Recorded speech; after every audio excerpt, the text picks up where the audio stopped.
ये भी एक अहम मसला है, सुने, गौर करें, इस्लामी बहनों तक ज़्यादा से ज़्यादा पहुँचाएँ।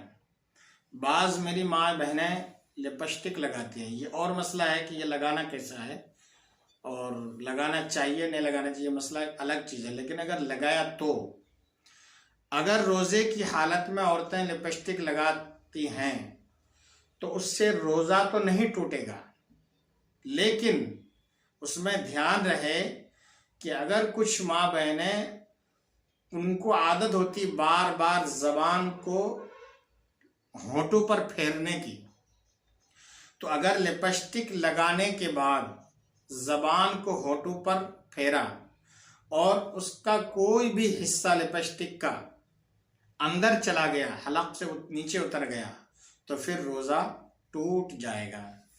तो ध्यान रखें, और बेहतर यह है कि रोज़े की हालत में लिपस्टिक का इस्तेमाल न करें।